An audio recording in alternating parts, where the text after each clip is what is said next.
بسم اللہ الرحمن الرحیم۔ محترم ناظرین، رات کا سناٹا، آنکھوں میں نیند کی جگہ بیداری کی تھکن، کروٹیں، سوچوں کا طوفان اور گھڑی کی ٹک ٹک۔ کیا آپ نے کبھی سوچا ہے کہ نیند آخر ہم سے کیوں روٹھ جاتی ہے؟ کیا وجہ ہے کہ ذہن تھکا ہوا ہوتا ہے، جسم بوجھل، لیکن نیند پھر بھی نہیں آتی؟ آج ہم بات کریں گے ان 5 پوشیدہ وجوہات پر جن کی وجہ سے نیند ہم سے دور ہو جاتی ہے، اور ان کا اسلامی، سائنسی اور نفسیاتی حل بھی جانیں گے۔ پہلی جو بڑی وجہ ہے نیند آنے کی، وہ ہے ذہنی بے چینی اور غیر متوازن خیالات۔ نیند کی سب سے بڑی دشمن فکر ہے۔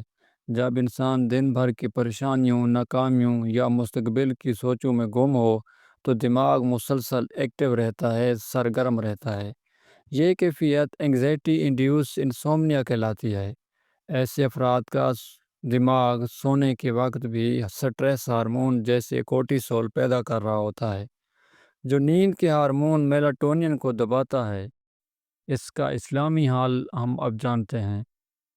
حضرت علی رضی اللہ تعالیٰ عنہ کا قول ہے، فکر کرنے والے کے لیے نیند مشکل ہو جاتی ہے، مگر توکل کرنے والا سکون پاتا ہے۔ سونے سے پہلے سورۃ الناس، سورۃ الفلق اور آیت الکرسی پڑھنا ذہنی سکون دیتا ہے۔ اب ہم جانیں گے اس کا عملی حل۔ سونے سے پہلے 30 منٹ پہلے موبائل یا ٹیلی ویژن بند کر دیں۔ گہری سانس لینے کی مشق کریں۔ دن میں خیالات کو لکھ کر نکالنے کی عادت اپنائیں۔ غلط خوراک اور نیند کا دشمن کھانا، جو دوسری بڑی وجہ ہے غلط خوراک اور نیند کا دشمن کھانا۔ کیا آپ کو معلوم ہے کہ کچھ کھانے نیند کو قتل کر دیتے ہیں، جیسے چائے، کافی یا مسالے دار کھانا سونے سے کچھ گھنٹے پہلے لینا، کیونکہ ان کھانوں میں کیفین یا تیزابی اجزاء ہوتے ہیں جو دماغ کو چوکنا رکھتے ہیں۔ مثال کے طور پر ایک تحقیق کے مطابق جو لوگ سونے سے 2 گھنٹے پہلے چائے پیتے ہیں ان کی نیند کا دورانیہ 40% تک کم ہو جاتا ہے۔ اب ہم بات کرتے ہیں اسلامی نقطہ نظر کے حوالے سے۔ نبی کریم صلی اللہ علیہ وآلہ وسلم رات کا کھانا ہلکا اور سادہ کھاتے تھے۔ آپ صلی اللہ علیہ وسلم نے فرمایا، رات کے کھانے میں برکت ہے، اسے ترک نہ کرو، اگرچہ کھجور کے چند دانے ہی کیوں نہ ہوں۔ اب ہم بات کرتے ہیں اس کے عملی حل کی۔ سونے سے 3 گھنٹے پہلے کھانے کی عادت اپنائیں۔ کیفین والے مشروبات دن میں پینا شروع کریں، رات سے اجتناب کریں۔ ہربل ٹی جیسے کیمومائل سونے سے قبل آرام دہ ثابت ہوتی ہے۔ تیسری بڑی وجہ موبائل، نیلی روشنی اور ڈیجیٹل شور۔ آج کے دور کی سب سے خطرناک نیند دشمن موبائل اسکرین کی نیلی روشنی ہے۔ یہ نیلی روشنی دماغ کو دن کی طرح ایکٹیو رکھتی ہے اور میلاٹونین ہارمون کی پیداوار روک دیتی ہے۔ اس سے ایک دلچسپ حقیقت کا پتہ چلتا ہے کہ نیند کا ہارمون صرف اندھیرے میں پیدا ہوتا ہے۔ موبائل یا LED سکرین سے دماغ کو سگنل ملتا ہے کہ ابھی دن ہے اور نیند رک جاتی ہے۔ اس کے لیے اسلامی مشورہ یہ ہے کہ رات کو بیکار باتوں یا لغویات میں مشغول رہنا چھوڑ دیں۔ نیند اور دین دونوں کے نقصان دہ ہیں۔ حضرت عمر رضی اللہ تعالیٰ عنہ فرماتے ہیں، رات کو جاگنے والا یا اللہ کی عبادت کرے یا اپنے جسم کو آرام دے۔ اس کا اب ہم عملی حل تلاش کرتے ہیں۔ موبائل کو رات کے وقت نائٹ موڈ میں لائیں۔ سونے سے 1 گھنٹہ پہلے موبائل بند کریں۔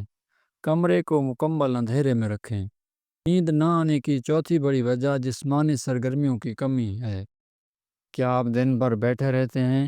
تو یاد رکھیں، جسم اگر تھکے گا نہیں تو دماغ کیوں سوئے گا؟ نیند تب آتی ہے جب جسم نے دن بھر توانائی استعمال کی ہو۔ اسلام میں سیر، محنت اور جسمانی مشقت کی ترغیب دی گئی ہے۔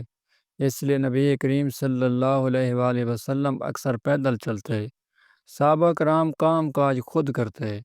سائنسی تحقیق کے مطابق روزانہ 30 منٹ کی چہل قدمی نیند کی کوالٹی میں 47% بہتری لاتی ہے۔ اس کا عملی حل، صبح یا شام کی واک کریں۔ نماز باقاعدگی سے پڑھیں، کیونکہ نماز بذات خود جسمانی ورزش ہے۔ سیڑھیاں استعمال کرنے کی عادت اپنائیں۔ پانچویں بڑی وجہ روحانی خلا اور بے سکونی۔ کبھی کبھی نیند اس لیے بھی نہیں آتی کیونکہ دل اور روح بے چین ہوتے ہیں۔ دل میں اللہ کا ذکر نہ ہو تو بے قراری بڑھ جاتی ہے۔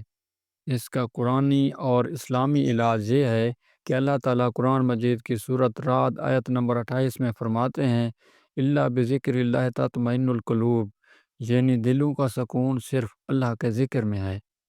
نبی کریم صلی اللہ علیہ وسلم نے رات کو سونے سے پہلے مختلف دعائیں بتائی ہیں۔ دعاؤں کے علاوہ آپ سونے سے پہلے اللہ اللہ، سبحان اللہ، الحمدللہ، اللہ اکبر 33 بار پڑھ کر روحانی سکون سے اچھی نیند حاصل کر سکتے ہیں۔ اس کا عملی حل: رات کو سونے سے پہلے وضو کرنا، 2 رکعت نفل نماز پڑھنا اور دعا کرنا۔ روزانہ سونے سے پہلے کم از کم 5 منٹ ذکر کریں۔ محترم ناظرین، نیند صرف جسم کا آرام نہیں بلکہ روح کا سکون بھی ہے۔ اگر ہم ان 5 وجوہات پر قابو پا لیں، یعنی ذہنی سکون حاصل کریں، سادہ خوراک کھائیں، موبائل سے پرہیز کریں، جسمانی سرگرمیاں اپنائیں، روحانی رابطہ بحال رکھیں، تو انشاءاللہ نیند کی خوشبو پھر سے لوٹ آئے گی۔ آخر میں سونے کا اسلامی طریقہ اور اذکار آپ کی نیند کو بحال کر سکتے ہیں اور زندگی میں سکون لا سکتے ہیں۔ سوتے وقت سورۃ ملک کی تلاوت کریں، 7 بار سورۃ فاتحہ پڑھیں، دایاں پہلو منہ قبلہ کی طرف وضو کی حالت میں سوئیں اور دعا اللہم بسمک اموت و احیا پڑھ کر سو جائیں۔ اللہ تعالیٰ سے دعا ہے کہ ہر انسان کو سکون والی نیند عطا فرمائے، آمین۔ ویڈیو کو لائک کریں، چینل کو سبسکرائب کریں۔ جزاک اللہ۔